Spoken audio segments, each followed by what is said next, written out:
YouTube Musik Itu Politik bersama orang hebat di samping saya, Dede Yusuf, seorang pelaku kreatif, aktor, dan yang lebih membuat saya kaget adalah dia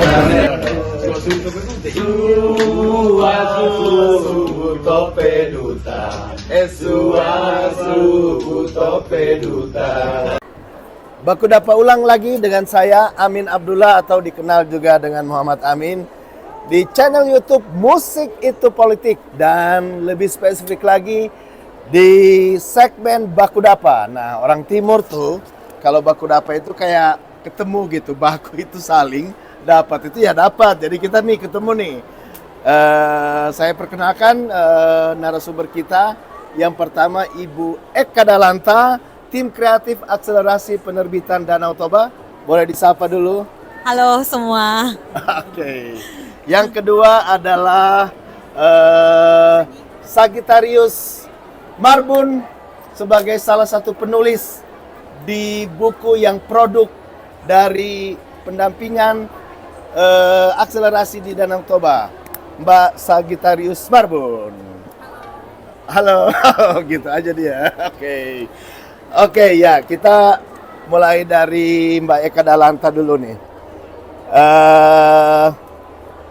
Akselerasi itu merupakan sebuah pendampingan penciptaan produk kreatif di destinasi super prioritas, di mana kemudian Danau Toba itu masuk dalam 5 destinasi super prioritas itu.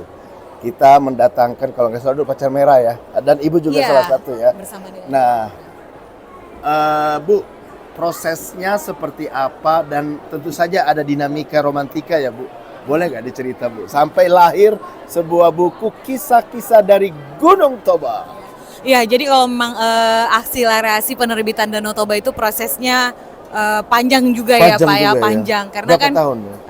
dari 2020 sebenarnya Pak. Jadi dimulai pas dari zaman Covid itu ya? Iya benar. Di 2020 itu sebenarnya proses awalnya adalah riset dulu Pak. Jadi kita belum langsung riset, masuk akselerasi, betul. tapi kita mau riset dulu sebenarnya kebutuhan yang yang tepat untuk penerbitan di Danau Toba seperti apa, peluang-peluangnya seperti apa yang bisa dilakukan. Jadi yang pertama itu dilakukan adalah riset. Nah itu dimulai di 2020, waktu itu ada kawin di Arestanti dari Pacar Merah ya. Sebagai tim kreatif nasional ya, kemudian menghubungilah saya sebagai tim kreatif lokal, dan akhirnya saya juga mengajak beberapa kawan lainnya, ada Nova Sedima Manulang dan Raja Martumbur Raja Clinton Hutasoid sebagai rekanan saya sebagai tim kreatif. Jadi kita bertiga bersama dengan tim kreatif nasional waktu itu pertama sekali memang mengadakan riset apa kebutuhan yang perlu kita lakukan, sampai kemudian karena semuanya harus berbasis lokal ya Pak, artinya memang harus sesuai dengan kebutuhan gitu. Jadi setelah diadakan riset di tahun 2020 itu direncanakanlah akselerasi penerbitan Danau Toba itu di 2021. Nah di 2020 itu sambil mengadakan riset dan keliling ke beberapa lokasi, karena kan Danau Toba, ya? Danau Toba kan luas ya Pak ya. Berapa kabupaten? Ada 7 kabupaten, tapi 8 dengan Pak Barat yang itu tidak berada di lingkar Danau Toba, hanya saja dia kan menopang lewat hutannya yang menjadi sumber air buat Danau Toba. Jadi sebenarnya peserta akselerasi Danau Toba ini ada 8 kabupaten sebenarnya Pak ya. Ada 8 kabupaten, Karo, Toba, Pak Barat, Simalungun, Humbang Hasundutan, Tapanuli Utara, Samosir. Satu lagi apa, Gi? Humbang Hasundutan tadi udah ya? Iya. Pokoknya ada 8 kabupaten di sekitar Danau Toba itu. Iya, di Danau Toba. Jadi kita sempat melakukan perjalanan juga riset itu ya ke keliling semua kabupaten, ke beberapa tempat Pak, tidak semuanya. Nah, karena sebenarnya kan yang disasar adalah mencari potensi-potensi penulis yang ada di Danau Toba. Karena harapannya kan memang bahwa narasi tentang kebudayaan Danau Toba itu datang dari orang-orang yang berada di daerah itu sendiri gitu. Nah itu yang sebenarnya ide awalnya, bahwa yang mengerti sebenarnya tentang Danau Toba ya orang yang berada di sekitar Danau Toba gitu. Nah jadi kita bertemu, dan saya sebagai tim kreatif lokal juga penggiat literasi gitu ya. Sebenarnya sudah ada jejaring penggiat literasi di situ. Jadi kita bertemu dengan kawan-kawan dan mengajak mereka, lalu mulailah kita kumpulkan penulis-penulis tadi, penulis dan penggiat literasi, dan sebagian besar masih penulis pemula ya Pak. Jadi Pemula. memang tujuannya sebenarnya adalah ini menjadi pembekalan juga untuk melahirkan selanjutnya. penulis-penulis baru di lingkar Danau Toba, sehingga ini nantinya jadi agen ya untuk menceritakan kebudayaannya itu gitu. Kebudayaan sendiri. Iya benar. Jadi setelah kita kumpulkan dari 8 kabupaten yang potensial, waktu itu kita mengadakan open open calling untuk karya kawan-kawan. Jadi kawan-kawan yang ada di lingkar Danau Toba silakan mengirimkan karya. Waktu itu tahap yang kedua. Tahap yang pertama lebih ke undangan sebenarnya awalnya ya. Jadi yang tahun 2020 itu setelah riset kita bikin satu kegiatan untuk berkumpul semuanya. Ada pelatihan waktu itu dengan menghadirkan mentor Nidu Paras Erlang. Jadi itu materinya juga seputar pembekalan riset, bagaimana mengadakan riset untuk menulis cerita gitu.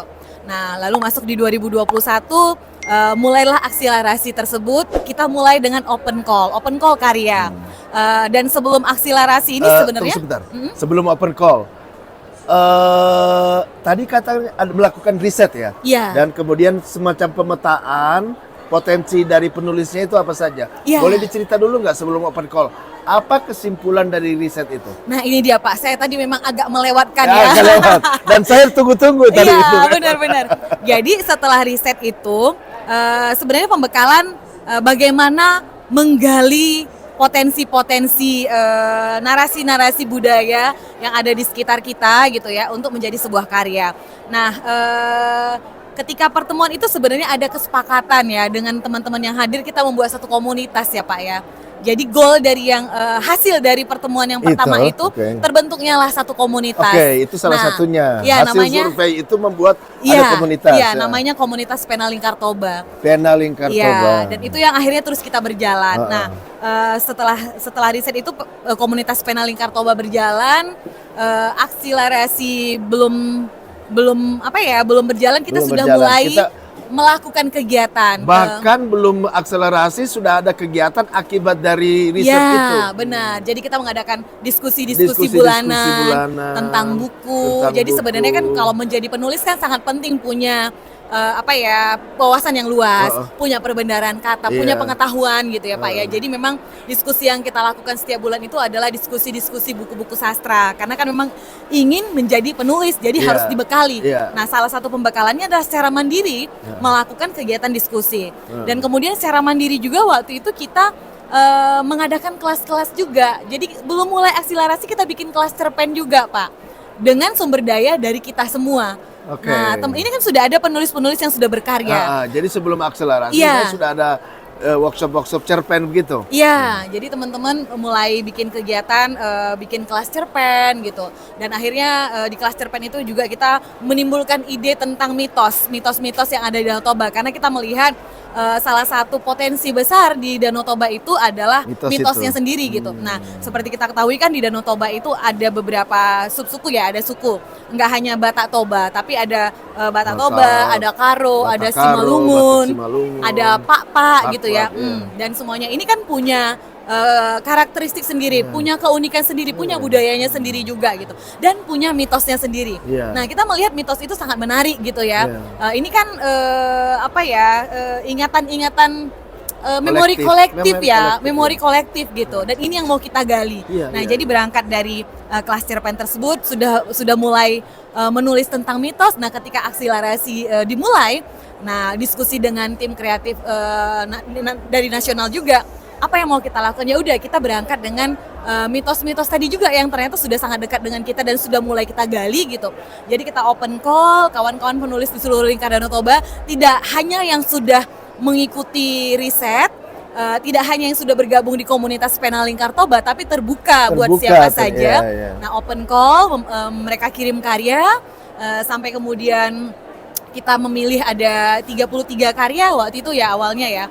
Dan kemudian dari 33 karya itu dikerucutkan lagi menjadi 18 ya, 18 naskah. Ada kurasi ya? Ada kurasi. Jadi dari 33 naskah yang masuk itu tidak semuanya juga lah kita pilih, tapi kita mau kurasi dari 33 itu ada 18 naskah yang kita pilih gitu. Yang dipilih. Nah, 18 naskah itu yang akhirnya kita melihat ini punya potensi, punya keunikan, punya daya tarik, dan ini mau kita pertajam. Nah, pertajamnya dengan apa? Dengan melakukan inkubasi tadi, Pak. Jadi kita ada inkubasi, mengajak kawan-kawan yang sudah terpilih tadi memberikan pelatihan. Nah, pelatihannya juga ada dua bentuk ya, Pak. Ada yang bentuk luring, ada yang bentuk daring. Oke, berarti kombinasi ya? Kombinasi. Nah, untuk yang pertama itu kita ada yang luring. Waktu itu menghadirkan Mas Yusi Afianto Parianom dari Banana, penerbit Banana. Tapi sebelum luring itu kita ada daring juga sebentar, beberapa kali nih. Persiapan sebelum luring. Ya, supaya luringnya itu bermanfaat, maksimal ya. Iya, dan sudah berkenalan dengan mentor gitu, sudah mulai melakukan interaksi gitu. Udah mulai kenal. Benar. Jadi kita setelah beberapa kali daring itu langsung ke luring, itu di Brastagi waktu itu kita buat kegiatan di sana, kawan-kawan dibekali beberapa hari lah ya, beberapa hari sampai kemudian tulisannya itu dipertajam. Nah, setelah pembekalan itu juga kita melihat bahwa dari awal memang tidak cukup dengan cara seperti itu, tapi bagaimana supaya ini bisa maksimal, maka diadakanlah bentuk-bentuk pelatihannya itu one on one. One on one artinya satu kasus tulisan digilir gitu ya maksudnya. Iya, jadi dengan satu penulis satu mentor. Berapa mentor pada saat itu? 4 mentor, Pak. Jadi kita bagi. Sesuai spesialisasi mentor juga. Betul. Kali ya? Tiga ya ini. 3 mentor ya? 3 mentor. Jadi 3 mentor, ada 18 penulis, berarti satu mentor waktu itu menangani ada 6 penulis. Jadi masing-masing penulis itu punya kesempatan berdiskusi secara langsung dengan mentornya. Jadi karyanya itu benar-benar ketika mentor sudah baca, itu akan dipertajam, dipertebal. Bagian mana yang kurang? Apakah penokohannya yang kurang tebal? Atau mungkin alurnya ini terlalu longgar? Atau mungkin bahasa kamu yang harus diperkaya? Atau bagian ini yang terlalu berlebihan, yang seperti itu, Pak. Jadi benar-benar mentor itu satu persatu mengulik karya kawan-kawan, sehingga teman-teman juga mengikuti proses itu gitu. Dan kemudian akhirnya setelah selesai tahap mentoring one on one itu, nah tahun berikutnya sebenarnya kita masuk ke tahap penyuntingan, penyuntingan karya. Tapi kan waktu itu sempat terputus sebenarnya ya, Pak ya. Memang ada pergantian koordinator pada saat itu. Benar. Nah, saya kembali lagi ke ini. Saya cuma mau menyimpulkan aja bahwa hasil survei itu adalah terjadi kayak pemetaan potensi, terus kemudian ada semacam society terbentuk, dan kemudian memutuskan bahwa yang akan diangkat itu adalah mitos-mitos. Correct me if I'm wrong. Betul. Jadi ada 3 itu hasil survei itu. Betul. Gitu ya. Jadi sepakat bahwa kemudian mitos yang akan diangkat itu mitos-mitos.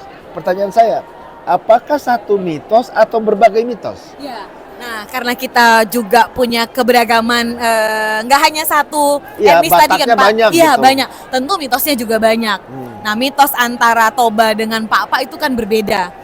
Jadi kalau bicara mitos di Danau Toba nggak hanya tentang terjadinya Danau Toba ikan mas itu. Ikan mas itu, saya berpikir buku itu isinya adalah ikan mas dari berbagai perspektif. Bukan, Pak, bukan. Gitu, Jadi ada 18 penulis dari dengan 18 mitos yang berbeda. Tidak 18 tepatnya, Pak. Ada juga yang sama tapi dengan cara penggarapan yang berbeda. Dan biasa varian yang berbeda. Iya. Kan biasanya varian ada sama-sama memori kolektif, betul, sama-sama cerita rakyat, tapi variannya Pak, variannya Simalungun beda. Bukan seperti itu, Pak. Sudut pandang. Dengan cara penggarapan, Pak. Jadi gini sebenarnya, kita tidak mengangkat bulat-bulat mitos tersebut. Nah, mitos ini lebih sebagai sumber inspirasi. Latar belakang. Jadi bukan kita menuliskan ulang mitos, tidak. Kalau sekedar menuliskan ulang mitos kan proses kreatifnya tidak sepanjang itu juga, tidak setebal itu juga gitu. Jadi mitos ini hanya menjadi latar belakang. Nah, dengan kekayaan mitos yang beragam tadi, yang tiap daerah punya, itu jadi latar belakang. Tapi bagaimana menghadirkan kembali mitos tersebut untuk pembaca masa kini? Berarti kontemporisasi, jadi diangkat menjadi untuk. Contohnya apa coba? Sekarang misalnya mitos ikan mas. mitos ikan mas, Pak. Bagaimana Iya, menggarap? iya, itu dia. Oh, itu dia. Nah, saya mau bilang. Garapannya dia nih. Iya, saya mau bilang ini ada penulis yang mengangkat mitos tentang ikan mas. Tadi mungkin bisa cerita seperti apa proses mengolah kembali ide-ide yang lampau menjadi yang baru. Ini kalau teman-teman di Sumatera Utara, khususnya Danau Toba nggak denger podcast ini, rugi dong. Kita ke Sagittarius Marbun. Cerita dong, gimana? Ya, awalnya aku diajak di sini, aku tuh senang karena lingkungan penulis di sana itu kan lingkupnya terbatas dan orangnya itu aja. Dan ketika diajak ke Penalingkar Kartoba itu ternyata banyak penulis-penulis yang masih SMA gitu dan punya ide-ide yang cemerlang. Dan aku waktu itu masih mahasiswa semester akhir dan merasa cheat gitu. Jiper kalau orang Jakarta bilang jiper. Anak sedini itu sudah kreatifnya minta ampun dan idenya itu fantasinya luar biasa gitu ya. Nah, kebetulan soal mitos-mitos tadi aku mengangkat kisah terjadi di Danau Toba menjadi inspirasi dari cerpenku. Nah, itu yang gue menarik tuh. Gimana tuh? Judulnya Merindu Ibu. Merindu Ibu. Iya. Oke, ini saya mau cerita pemahaman saya terhadap ikan mas, enggak? Ya, legenda ikan mas yang saya pahami seperti ini. Boleh.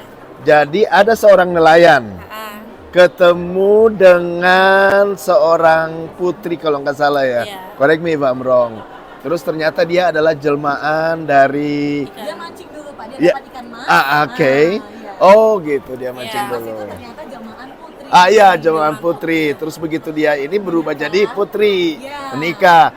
Ada kesalahan, akhirnya dia kembali menjadi menjadi dan kemudian terjadi peristiwa alam lah. Atau cerita dulu. Sepertinya saya salah, tidak lengkap. Iya, betul. Ya, memang mitosnya dulu dan how you make it up to date ya. Ya memang cerita ini terinspirasi, Merindu Ibu ini terinspirasi dari cerita yang udah tersebar di masyarakat. Ya, jadi itu. Seorang nelayan pergi memancing, di saat hari yang sial baginya dia dapat satu ikan gitu. Tapi karena ikannya bagus dan cantik menurut dia ragu buat masak atau pelihara sampai dia memutuskan untuk dipelihara. Lalu di hari berikutnya dia pergi memancing, balik ke rumah tiba-tiba makanan tersedia gitu-gitu segala macam. Dan dia mulai curiga siapa ini yang memasak yang memasak dan menyediakan makanan. Ya, dan dia mengintip ternyata ikan yang dapatnya tempo hari itu ternyata udah berubah menjadi manusia dan putri yang cantik dan mengerjakan kerja-kerja domestik di rumahnya. Lalu karena dia merasa diperhatikan, dapat perhatian kayak gitu, dinikahinya lah si putri ini dan mereka punya anak namanya Samosir dengan janji si laki-laki yang bernama Toba ini nggak akan mengungkit masa lalunya kalau dia dari seorang ikan dari gitu. Dari seekor ikan, ya bukan seorang. Lalu pada saat Samosirnya udah besar, anak mereka udah besar dan melakukan kesalahan, Toba ini naik pitam gitu. Lalu ada persoalan gitu maksudnya? Iya, kalau cerita yang tersebar itu si Toba ini lagi bekerja di ladang dan anaknya ini hobi main degil gitu. Oh, tengil dia kali ya. Iya. Jadi udah kelaparan nih di ladang si Toba ini. Terlambat bawa makan, terus dia marah. Biasanya memang orang kalau lapar cepat marah, karena ternyata katanya otak itu ada dua, di sini dengan di perut. Itu sebabnya katanya. Jadi kalau lambat dikasih makan, otak yang di perut itu marah. Nah, ada katanya Pak, logika tanpa logistik nggak bisa. Guys, ini ada istilah baru nih. Logika tanpa logistik nggak bisa. Itu opung tuh yang. Nah, karena marahnya itu, akhirnya si Toba ini mengungkap latar belakang ibunya, dasar anak ikan kayak gitu.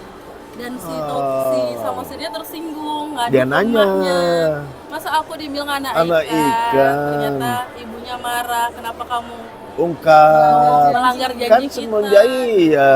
Jadi dia menangis, air mata si perempuan ini menjadi Danau Toba. Begitu kisahnya. Kalau sebenarnya terjadinya Danau Toba adalah letusan gunung. Iya, tapi kan memang 75.000 tahun lalu. Iya, tapi kan memang cerita rakyat itu kan sebenarnya adalah bagaimana masyarakat memaknai alam sebenarnya. Ya, Jadi mungkin karena pengetahuan pada saat itu tidak, tapi kemudian bagaimana itu sesuai dengan tingkatan pemikiran pada saat itu. Nah, makanya jadi itu.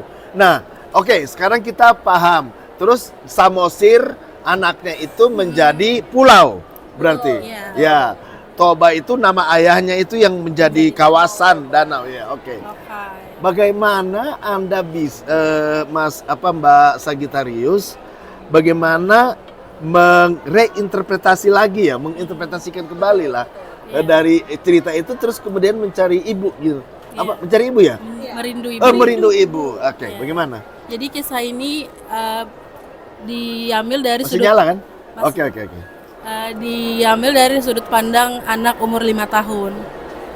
Jadi waktu dia lahir ibunya meninggal dan dia dibesarkan ayah dan neneknya yang suka menceritakan cerita-cerita yang ada di Danau Toba, salah satunya terjadinya Ikan itu, Pulau Danau Samosir Toba itu, itu, ya, ya, Pulau Danau Toba Samosir. itu.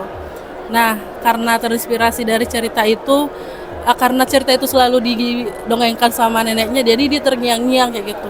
Apa mungkin ibuku menjadi ikan di atas sana kayak gitu, atau di dalam danau sana kayak gitu. Jadi ketika ayahnya pergi memancing dan dia melihat ikan mas yang besar yang cantik seperti yang diceritakan neneknya, dia mencuri ikan itu dan disembunyikan, tidak diperbolehkan dimasak. Pokoknya pas ayahnya mencari ikan-ikan itu, dia sampai bawa ke keliling kampungnya kayak gitu, dan dia paksa buat berubah menjadi ikan. Dia selalu nanya, cepat berubah jadi ikan, cepat berubah menjadi ibu, aku di sini, aku mau ibu kembali kayak gitu kepada ikan itu. Jadi saking rindunya anak ini kepada sosok ibunya, ia sampai mengharapkan ikan yang dirongengkan neneknya itu berubah menjadi ibunya kayak gitu. Sampai dia nggak rela ikan itu waktu itu sedang bertelur, sampai karena nggak rela ikan itu dimasak, dia melepaskannya ke danau biar menjadi ibu bagi ikan-ikan yang ada di Danau Toba. Kok gue jadi ini ya, jadi itu so deep ya, itu so touch ya. Iya, so touch, sangat menyentuh. I mean, memang anak itu memang dari kecil udah nggak ada ibunya gitu. Iya, meninggal. Kok bisa sih dapat ide seperti itu? Ya kebetulan ibuku udah nggak ada waktu itu. Oh. Lalu aku lagi tertarik menggali cerita anak kayak gitu. Dan kebetulan kemarin mentorku, Mbak Reda yang itu kayaknya Cerita anak. Iya, memang dia ahli cerita anak. Yang udah menulis beberapa cerita anak kayak gitu. Walaupun agak sulit sih karena aku udah besar kan, udah agak dewasa, menjadi anak kecil dengan pilihan kata anak kecil gitu, yang sudut pandang anak kecil yang memperuntukkan bacaan ini untuk anak kecil. Bagaimana anak kecil bisa menerima bacaan ini kayak gitu. Jadi kayak sungguh menantang. Aku hampir Mbak Reda sampai ngasih beberapa buku untuk aku baca sebagai inspirasi atau referensi untuk pemilihan kata-katanya supaya sesuai dengan apa yang anak kecil bisa kayak gitu, bisa mengerti. Tapi ide bahwa kemudian itu diterjemahkan menjadi pencarian seorang anak kecil terhadap ibunya sampai melepas ikan yang dia dia fantasikan sebagai mau calon ibunya, itu dapat dari mana ide itu? Atau diantar oleh mentor mengarahkan atau gimana? Sebelumnya itu udah ada di ideku kayak gitu. Oh, jadi deliverynya saja yang diajar oleh mentor. Iya, sama pemilihan katanya kan kita menulis itu nggak plek ketiplek apa yang kita bicarakan sehari-hari. Iya, kita butuh majas, kita majas. butuh hal-hal yang memperindah tulisan kita begitu. Dan supaya karakter anaknya sesuai ya. Iya, dan benar-benar anak usia 5 tahun. Benar-benar ada beberapa hal yang akhirnya diubah karena terlalu dewasa kayak gitu. Anak kecil pemikirannya bukan kayak gini. Oke. Anak kecil berhitungnya kalau usia segitu berhitungnya masih segini kayak gitu. Oh iya, diingatkan oleh mentor Iya. bahwa berarti menulis itu juga menjaga sudut pandang ya. Benar. Jadi kalau seandainya memang menceritakan tentang seorang anak yang umur 5 tahun, maka ceritanya pun tidak boleh dia berfantasi seperti orang dewasa. Gitu. Wow. Oke. Pak, tapi saya mau bilang ada satu yang menarik lagi dari ceritanya Iya, Sagi, iya, Pak. iya, iya. Yang menarik dari cerpennya Sagi ini tidak hanya bicara soal sesuatu yang menyentuh tadi Iya, ya, Pak tadi ya, ya, iya. bahwa ada seorang anak yang mencari ibunya dari sosok iya. ikan, Dari mitos-mitos sosok ya. ikan, iya. Tapi di sana juga ada pesan-pesan ekologis, Pak. Ada isu lingkungan. Iya betul. Melepaskan ikan, bahwa ikan ini sebenarnya menjadi ibu bagi ikan-ikan lainnya di Danau Toba, dan mungkin sebenarnya masyarakat lokal, masyarakat adat kita atau masyarakat yang memelihara mitos itu, lahirnya mitos itu juga mungkin bagian dari upaya selain bagaimana merepresentasi alam, tapi bagaimana sebenarnya merawat alam. Jadi kalau misalnya ada mitos yang bilang bahwa ikan di Danau Toba sakral, artinya kan ada upaya merawat gitu, tidak mengambil ikan secara sembarangan, atau proporsional dalam ambil secukupnya, sesuai kebutuhan. Iya, jangan jadi- maruk. betul. Jadi lokalitas Emang itu yang maruk siapa, Mbak? banyak ya Pak kayaknya ya. Jangan di sini ya. Jangan di sini. Nah, itulah kearifan lokal sebenarnya Iya, kan iya, Pak, dan iya, itu iya. yang menjadi kekuatan dari cerpennya Sagi juga. Begitu.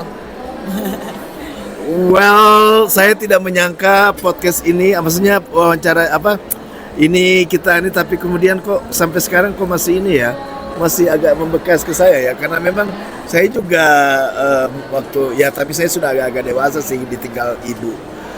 Saya ke sini dulu ya. Tadi kan kita udah lihat proses ya, proses sudah jadi. Sekarang dampak Ya Pak ya. dari misalnya ini kan sudah diterbitkan. Sudah di launching kemarin Pak, tapi yang masih bersamaan dengan kita Iya, yang kemarin. iya, betul. tapi masih proses karena proses ISBN ya Pak ya. Oh yes, Ben. Itu kan masih menunggu Ya, beberapa waktu, baru nanti akan diterbitkan, dicetak dan juga akan terbitkan secara digital kan Pak ya. Iya, digital. Bekerja sama dengan Aliwahana penerbit kita- Aliwahana, iya. Jadi dari yang fisik ke digital. Iya, jadi ada e-booknya. E-booknya, Iya, iya. begitu. Itu penerbitnya siapa? Alex Media. Alex Kamputindo, Media ya. iya. Jadi guys, nanti akan ada e-book dan fisik kumpulan dari penulis-penulis Lingkar Pena Toba yang berjudul Kisah-Kisah dari Gunung Toba.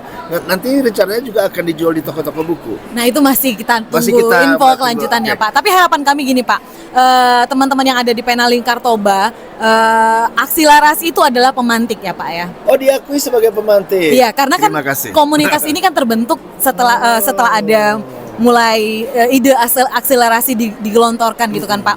Ada rencana akselerasi, kita bertemu, dan kemudian kesempatan bertemu itu kita manfaatkan untuk membentuk komunitas, dan komunitas itu berjalan. Walaupun misalnya akselerasi tertunda, akselerasi kemarin ada menunggu gitu ya Pak. Kita tetap berjalan, komunitas ini terus berjalan. Kita tetap berdiskusi, kita mengadakan kelas-kelas juga, ada kelas puisi gitu kan. Ya itu tadi hal baiknya itu adalah terbentuknya komunitas ini, dan kawan-kawan terus bersemangat untuk menulis. Dan ini disapa kembali di akhir akselerasi ini, disapa kembali. Dan ketika karya terbit itu kan jadi semangat lagi, Jadi semangat baru lagi gitu. Saya jadi penasaran nih ya, satu ikan tadi kok dimaknai secara baru, dia menjadi sumber penciptaan, direinterpretasi, menjadi sumber inspirasi, diimajinasikan dengan sangat menyentuh. Saya nggak kebayang 18 cerpen itu apakah tarafnya sama atau melakukan hal yang sama. Ya, jadi memang mitos itu jadi sumber inspirasi dan dijadikan sesuatu yang baru ya Pak ya. Iya, Bicara soal ikan makna mas tadi, baru. ya ikan mas tadi juga ada beberapa interpretasi. Ada lagi satu cerita itu karya Rima Ita Sarina Baban. Nah, dia juga mengangkat tentang mitos Danau Toba dan ikan mas, tapi interpretasinya berbeda. Ini berbentuk fabel. Fabel. Jadi tokoh-tokohnya itu ikan-ikan. Ikan-ikan semua. Ikan-ikan yang ada di danau. Iya. Kayak apa yang kalau yang film bule itu siapa ya? Oke, itulah dia, Pak. Nemo. Oh, Finding Nemo. Iya, Finding Nemo. Iya. Iya. Jadi tokohnya ikan-ikan juga. Ada ikan baik, ada ikan jahat gitu. Tapi ada tokoh manusia juga. Ternyata manusia ini kan simbol keserakahan dibuat, yang ingin merusak alam, ingin merusak lingkungan gitu. Dan Padahal di Indonesia nggak ada nggak manusia ada ya. serakah. Negara lain mungkin. Negara apa? lain itu kalau nggak salah. Iya. Wih, ketawa aja nih. Nah, jadi ikan-ikan tadi berupaya untuk mempertahankan diri sebenarnya, untuk menjaga lingkungan. Isu lingkungan juga yang diangkat di situ tadi gitu, Pak. Jadi menarik. Mungkin ada cerpen lainnya, katakanlah yang inspirasinya itu cerpen misalnya. Mitos-mitos apa aja sih? Gue jadi Banyak, kepengen. Pak. Banyak sekali. Ayo kita beli ntar ya kalau udah ada di ebook ya. Nah, ada mitos lagi, Pak. Di Danau Toba itu ada naga misalnya ya. Ya, naga. Ya, naga di Danau Toba. Itu juga mitos yang diangkat. Tapi kemudian dari mitos tersebut judulnya apa? Bunga dari kaldera ya. Cerpennya Abram. Nah, iya, jadi dari satu mitos tentang naga itu dikaitkan lagi dengan apa ya, Pak? Sejarahnya itu sejarah pendudukan Jepang yang ada di Danau Toba. Nah, Jugun Yanfu. Jadi tokohnya itu balik ke masa lalu. Dia itu perempuan yang menjadi korban pendudukan Jepang, Jugun Yanfu,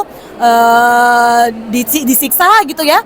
Dan siapa yang nggak tahu Jugun Jugun Yanfu itu kan kelam banget buat wanita Indonesia. Benar. Nah, ini tokoh perempuannya mengalami hal tersebut, tapi dikaitkan dengan mitologi naga pahoda, naga yang ada di Danau Toba. Jadi naganya itu juga dan ada burung gagak juga yang mitos dari Danau Toba juga gitu. Ini jadi berkelindan dia, Pak, berkelindan. Dia balik ke masa lalu gitu. Kemudian nanti dimasukkan juga tentang kekayaan flora Danau Toba, anggrek Toba gitu. Ternyata nanti di masa depan si perempuan tadi itu menjelma menjadi bunga anggrek yang indah untuk memberikan satu warisan buat Danau Toba gitu. Jadi benar-benar ada fantasi, ada mitos di sana, ada sejarah juga dimasukkan gitu.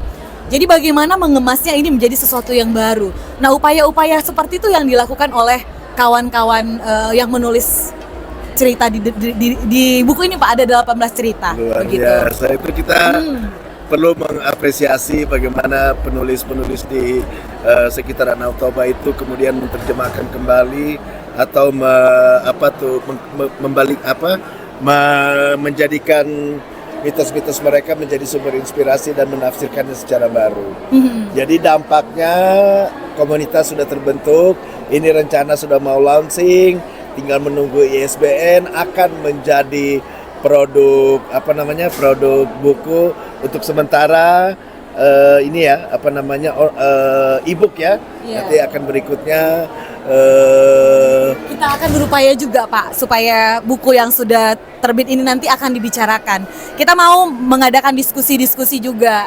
Begitu buku itu terbit, kawan-kawan di komunitas mau membuat acara mendiskusikan buku itu kembali gitu. Jadi karena kalau ada sebuah karya, Nah, soalnya begini. Biasanya memang persoalannya di produk terutama yang di daerah-daerah ya, produk lahir, tetapi kemudian produk itu tidak sampai ke pasar yang harusnya menyerap itu jadi. Nah, mungkin dari beda-beda buku, terus kemudian ngobrol-ngobrol tentang buku itu bisa menjadi salah satu ini.